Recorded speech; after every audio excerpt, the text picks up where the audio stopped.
Now, without further ado, let's get this conference started. Our first keynote speaker of the day is Zena Wooldridge. She is the president of the World Squash Federation. Zena was elected as the 10th WSF president in December 2020 and became only the second female to hold the position. Zena also served as the European Squash Federation's president between 2013 and 2019. Zena will discuss how the governing body has dealt with the pandemic, her role as a president, and the challenges facing the federation and future plans to grow the sport. Zena, are you ready? Indeed. Yeah. Amazing. The stage is yours. Thank you. Well, good morning, everyone, and good evening to those in Australia. It's great to see so many squash friends around the world who have been attending these last 2 days. And I think the squash world probably needs more Peter Murphys. So thanks very much, Peter, for that enthusiasm. Can I thank Zushan, Kanzi and the team for putting on this squash summit? It's an excellent initiative. So hopefully it'll be one of more to come. So just a very quick bio. Kanzi did mention I've had a dual career, one in the sports industry for most of my paid career, and I've always had a parallel track in squash, having chaired England squash for 6 years, and then gone on to European squash. So yeah, I have very much my roots in squash. So just to give you a little bit of background about World Squash. Next slide, please. Thank you very much. So the WSF is the recognised international federation for squash, recognised by the International Olympic Committee, and it is a member federation. It has 123 members in membership, and they are divided across the 5 regions, as you can see on that map. The largest being Europe, but Asia growing very fast. So yes, very much a member federation. It has only 2 full-time staff and a number of very part-time staff. Next slide, please. And is driven by its commissions. Now, its commissions are chaired and populated by a very extensive and a really invaluable network of expert volunteers who are very committed to our sport, and we couldn't manage the sport without them. And I do think that even with additional resources, the structure for WSF would remain very much rooted in our expert volunteers. You can see the range of commissions that we have. Some of them are very mandatory, such as rules and anti-doping and ethics. But there are very many others of variety of, you can see the variety of breadth of remit that World Squash has. Next slide, please. So one might say that our main assets are our people and our expert volunteers and our small staff, but actually the range of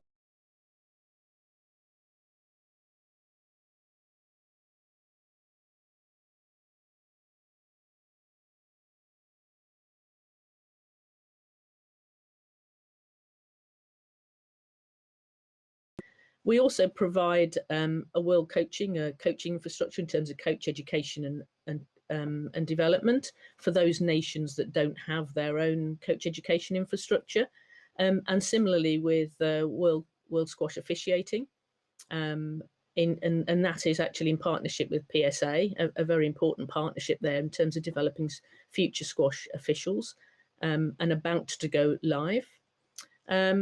We have Spin. That many of you will be aware of, and also a large group of accredited and certified companies, and I think that's dropped off the bottom of the slide, probably lost something in transition, but we have a large group of accredited and certified companies for courts, equipment and the like. But I think we've got to the stage now where now is the right time for a new strategy for WSF for all kinds of reasons. And probably nicely timed in terms of PSA also developing its strategy. So the next slide, please, Sushan. Thank you. Yeah, great, thanks. You know, the world, the international sporting landscape is becoming ever more crowded and competitive. And we've seen the entry of new sports, and we have esports. And we're also seeing rapidly changing consumer choices and a very much more digital world.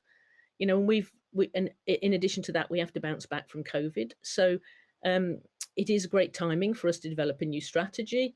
We have at the moment got to a very, very initial draft, which is just gone to the board members, and they need to shape it. So I won't be able to go into any great detail today, but I'll give you some idea of the general direction of travel in terms of probably the key things we need to cover. But we do need to engage with our stakeholders as a member organisation. We need to move the strategy along very quickly, but balance that with stakeholder engagement of our regional and national member federations. But we do need to establish a very clear purpose, mission, values, and priorities. And they need to complement and sit alongside PSAs as we move along together. It needs to provide clear added value to members, to member federations, and indeed to SPIN members. And we need to do a lot more collaboration, coordination, and partnership. And as Alex mentioned yesterday, to quote him, we need to modernise and rebrand the sport, and PSA and WSF, regions and member federations need to do that together, because together we will be much stronger. So alongside the strategy, next slide, please. Thank you. We also need to make sure we get the basics right. And so whilst we need to be visionary and bold with our strategy, we need to make sure we've got the right governance in place, because we've seen what happens to those sports that don't get their governance right. We need to support our volunteer workforce. We need to strengthen our finances to make us more resilient and more able to respond to opportunities. We need to roll out and make sure we're solid with the new anti-doping education requirements. And every now and again I pop up and want to drive a campaign to make sure we get the right ball, because without promoting the right ball, I don't think that we are going to make our sport as accessible as it needs to be, and try to promote the fact that there are four balls, not just a double yellow. And we need to minimise the barriers to participation, and there was quite a lot of talk yesterday about from Maya and from Alan about needing to reduce and minimise the barriers. So next slide, please. Thank you. And there will be a very strong theme through, I believe, through our new strategy about being more inclusive, about improving accessibility, diversity, and equality of opportunity. And that's not just gender equality. It's across a whole range of different factors. It applies to the WSF board, the commissions. And if you take, for example, our world and regional referees, and I know there's some referees who are listening in, we don't have one female world referee. And Oceania is the only region, I believe, to have one regional referee. So we've got a lot of work to do there, particularly with regard to meeting the criteria for multi-sport games and making sure our officials are also of diverse background. Same with coaches, and Maya mentioned yesterday about if we're going to encourage more females to play, then we probably need more female coaches too. Para squash, our para squash commission had gone a little bit dormant, but it has recently sprung back into life and is now very, very active in terms of pushing along our para squash activities. Squash 57 will be, and I think Patrick's listening in, is probably our most active commission chair in terms of pushing Squash 57 and the benefits it brings to bringing in a more diverse playing population where all three generations can play together. We talked about courts and about making our sport more visible. Squash isn't the only sport to have issues about visibility. And I've recently been involved in some talks about swimming, having the same problem about putting swimming behind brick walls. So we do need to think about how we make the sport more visible. And we've talked about pop-up squash and outdoor courts and reducing build costs. But we do need, I think, to as Alan had mentioned, re-inject the focus on fun and fitness, friends and family, if we're to become more accessible and grow the sport. So linked to that, our next slide, please. Thank you. We need to focus on youth, and I think our Olympic campaign probably emphasised that. But the one thing I'm always really impressed with is the extent to which we have so many international junior competition programs around the world, and they are from under 19 to under 11. And there are many sports who would be very envious of our structure, particularly the range of age groups it goes down to. But I think we need to leverage that a lot better and change the perception of our sport. And I think that means we need to change our communication and certainly our engagement with young people. I hope that the new strategy will have a much stronger education presence through it. I think that's important to engage more with education, more focus on fun. And I think there's an importance here about bridging that gap between juniors and the professional game. And we've talked for quite a while about under 21s and under 23s, and I hope that we'll be able to make an under 21 championship a reality in the near future once we manage to get back on track. So one of the things we talked about was about how we were coping with COVID, and coming back to our championships. It's probably our championships that's been most affected by COVID, and the last time we ran a championship, a WSF championship, was in December 2019, and we did roll forward. WSF did try very hard to roll forward the 2020 championships into 2021, but it soon became evident that the 2020 championships were running into the back of the front of 2021. So we are now focusing on ensuring that we can get as many of our 2021 championships operating, and there are probably at least three factors there we need to take into consideration. One is closed boundaries, and each nation around the world, the nations are dealing with COVID in a very different way. Some have closed their boundaries and they have very little COVID, and they've closed their boundaries to make sure they don't. And in Europe, there's a much greater emphasis there on reliance on the vaccine. But at the same time, we've still got some airlines that aren't operating either. And when you can get a flight, it's really costly. So we have a lot of things to take into account in terms of ensuring that if we are running a championship, that it has a critical mass of nations and players there. And we're trying to be as agile as possible. And there are a lot of nations that we should thank for their support, their resilience, and their flexibility in working with us on ensuring that we can get as many of our championships played this year. It's much easier with the World Team Championships because they're mainly professionals, and they can play under the PSA protocol, which is now very well accepted. So yeah, we're hopeful when we're still working very hard. In the meantime, our commissions are probably working. They're probably as active as they've ever been in terms of just working remotely, and certainly the board and the executive board. We've got meetings this weekend are working remotely now, and I think that will be a thing. Going forward, I think we will have a more effective way of meeting and communicating via a combination of meeting in person and remotely. I think that will become very important. So talking and moving from championships to my next slide is about major games. So my next slide, please, Susan. So the major games are, I can't emphasize how important they are to us in terms of being a really critical showcase, not just to our core audience and our established squash players, but our exposure to new audiences. At the moment, that squash is a core sport in the Commonwealth Games, the Pan American Games, and the Asian Games.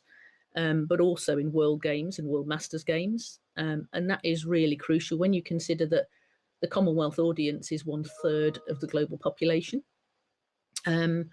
That audience those audiences are really key, and we don't get another opportunity to expose our sport to such a huge audience. And we need to enhance our presentation. We need to think very carefully, I think, about the sport presentation for those events and the fan experience, that we're not delivering to an established squash audience, but a potentially new squash audience out there. We also need to target the games that we're not in, and that includes the other two regions, the European and the African games. It would be great if we could get into the World University Games and also the International School Games, so you can start to see the education theme through this as well. So there's some work we still need to do. We need to make sure that we really secure our position in existing games, and that we push forward for access into the new game, into other games that we're not in, and there's always a talk about Olympics, and that was raised yesterday. I think we've got a fair amount of work to do before we can feel confident of another bid, and we need to consider what we want to do with regard to 2028 in Los Angeles and 2032, wherever that may be. But it may be in Australia, it may be in Germany. But we probably need to do a very thorough feasibility review across our stakeholders, and working closely with PSA if we are to forward a new bid.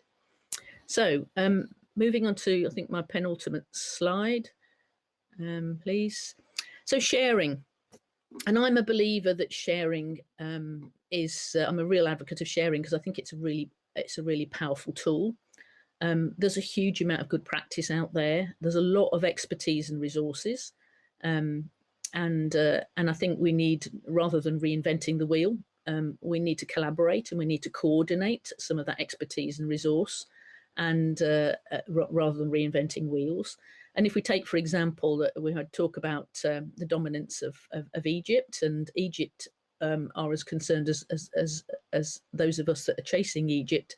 But what are they doing that we can learn from, and what are other leading nations doing in other areas, whether it be coaching or technology, that we can learn from?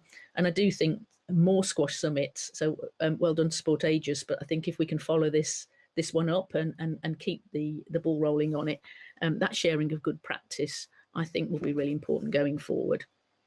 So final slide, really, and back to this new mindset.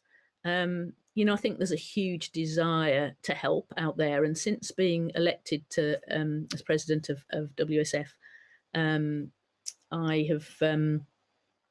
I've been amazed by the desire to help and how much expertise and how much is happening out there of people who want to contribute. There are lots of challenges ahead, but also there are lots of opportunities, but we need to carve out those opportunities and take a new approach. And we've got a real opportunity with new PSA strategy and a new WSF strategy, how they complement each other, and how we then respond to COVID, and we bring a new impetus. So I'll leave you. So we have this opportunity to start a new journey. It's a new adventure with a new roadmap and a new approach. And so just finally, I'll just finish with that an often quoted African proverb that if you want to go fast, go alone, and if you want to go far, go together. And I'll leave it there. Thank you. Thank you so much, Zena. We really appreciate your time. So we have actually a bunch of really interesting questions here. So I'm just going to go ahead and read them for you. So the first question is by Kirill, who works at RankedIn as a business developer. So his question is, While we see big influences like Francesco Totti and Ibrahimovic promoting paddle, squash has barely any presence online. What can WSF do to help increase the visibility on social media? Maybe a social media management course for the federations?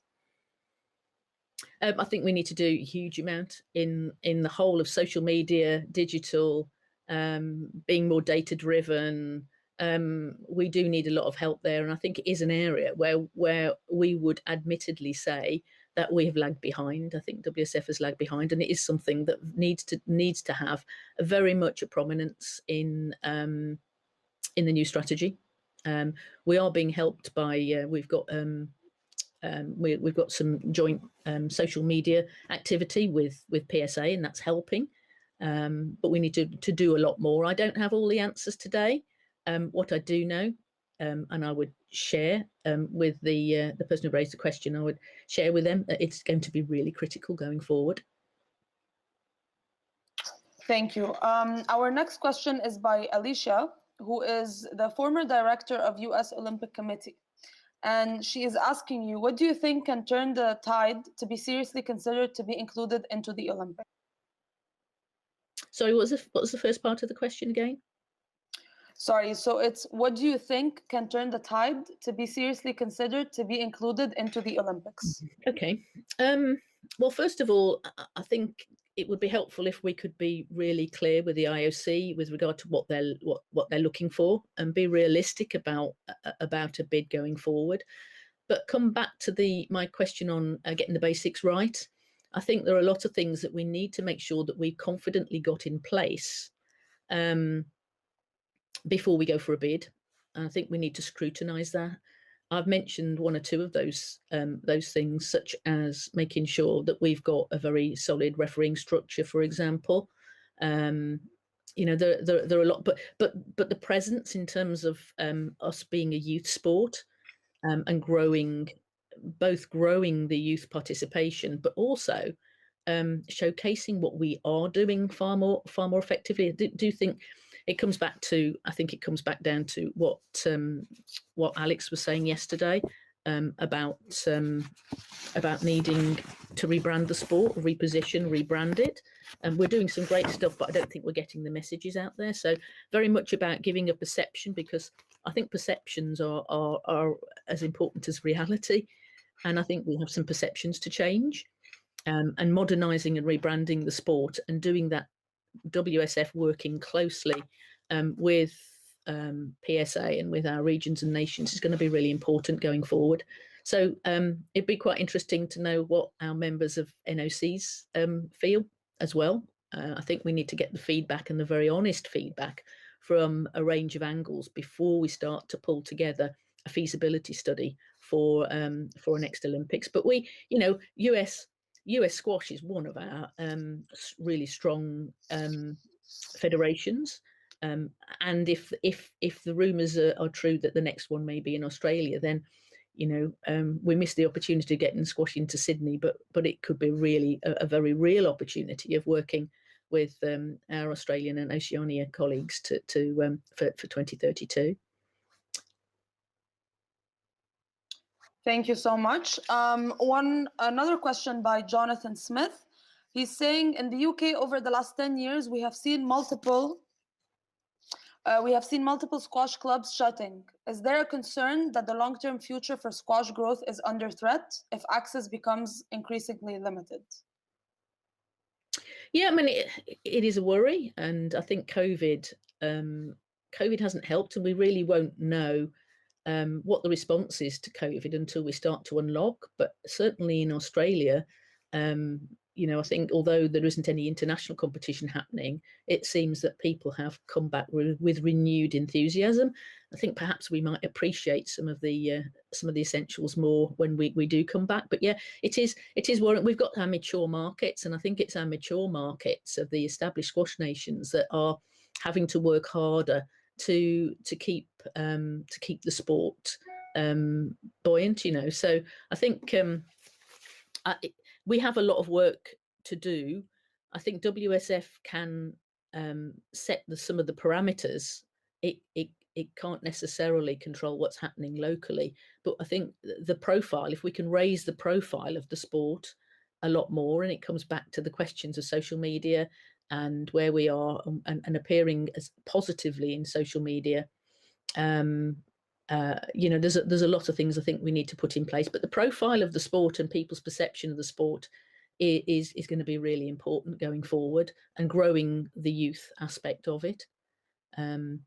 So I hope that some of the things that we've put in, we will have in our strategy, will help regional federations and national federations.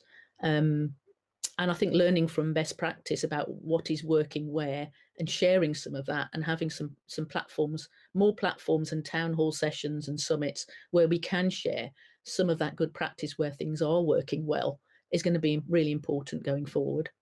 So I think there's a lot of work to do, particularly in our mature markets, but there are some great signs of big growth in some of our newer markets.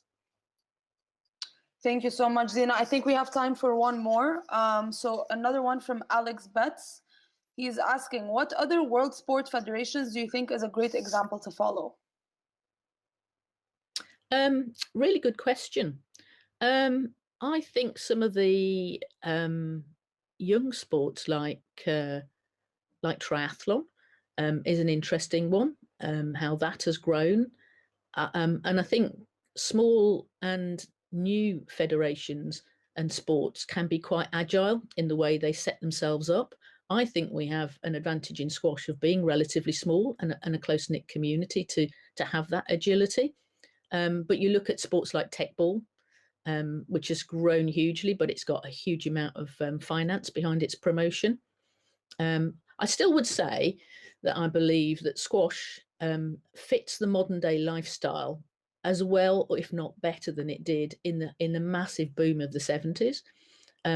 It's short, it gives all-round fitness, it's social, you can get fit in a short period of time, it gives you a social network, it has a lot going for it. But I do think coming back down to the rebranding and getting it out there, I think that's where we have the work to do, to put squash on a new marketing platform. So I think when we can see where the new nations where it is growing fast. Thank you so much, Zena, for your time and for answering all these questions. There's actually a lot more questions from people. So I just wanted to ask you, are you going to be available in the break rooms for people to chat with you? Yeah, I can be in the break room for a short period of time, but we've got an executive committee meeting this morning as well. So this is a rather unfortunate coincidence, but yeah, I will be. But by all means, please do email any questions that you have, and we'll answer them. And any feedback, any proposals, any offers of help, please do drop us a line at the World Squash Federation. Thank you so much. So for all the attendees, Zena will be in the lounge. If you have any more questions and you want to have a quick chat, please don't hesitate to do that. Thank you so much, Zena, for your time. Welcome. Thank you.